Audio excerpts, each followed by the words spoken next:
What's going on, everyone? Chris from Pickdawgz.com. What we're going to be doing here is we're going to take a look at something new that we're doing here at Pickdawgz this week. We're going to probably do it going forward. Is taking an early look at some of these marquee or headliner college football games, some of the bigger teams on the board.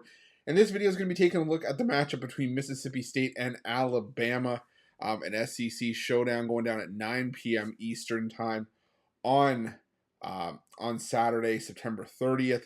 Now you got Mississippi State coming into this one 2-2 on the year, 1-3 against the number, while Alabama 3-1 on the year, 2-2 against the number as well. Now let's start with Alabama. I mean, obviously the elephant in the room is sort of this quarterback carousel that the Tide have been running with. You know, for the most part, it's been Jalen Milroe. You had that game against USF where we saw Ty Buckner and Ty Simpson, and man, it has not been good. And my stance on Alabama this season, and again, it might be sort of a bit of a backhanded statement, but it's the only thing I can really think of, and the only way I can really express what I really think about Alabama is that this is the least talented Alabama team we've seen in some time. And I think I mentioned it on, the Saturday morning show last week, going into last week's game against Ole Miss, on both the morning show with Jay Briggs and our collaboration with the Sauce.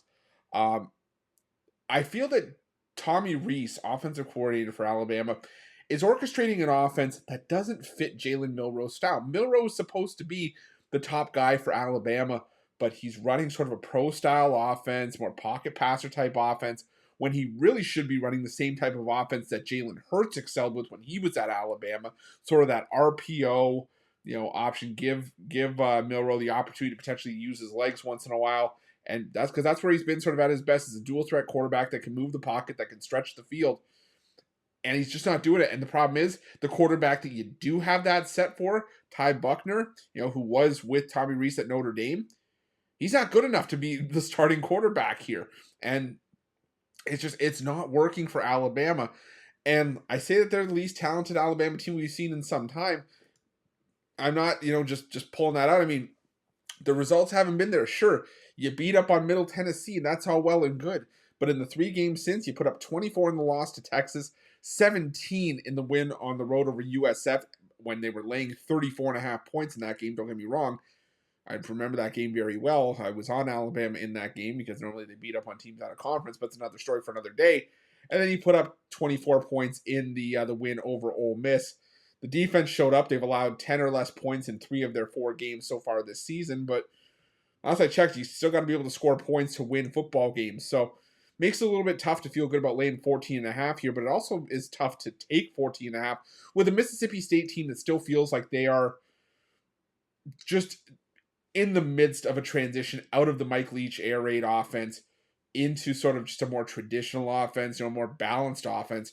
And Mississippi State, they've been solid in a couple of spots. Like I said, they are 2-2 on the year, and they've managed to, they've lost by a touchdown against South Carolina last week, lost to LSU. They have wins over Arizona and Southeastern Louisiana. And Will Rogers had one of his best games last season. He sort of harkened back to that air raid style offense, 30 of 48 passing for 487 yards.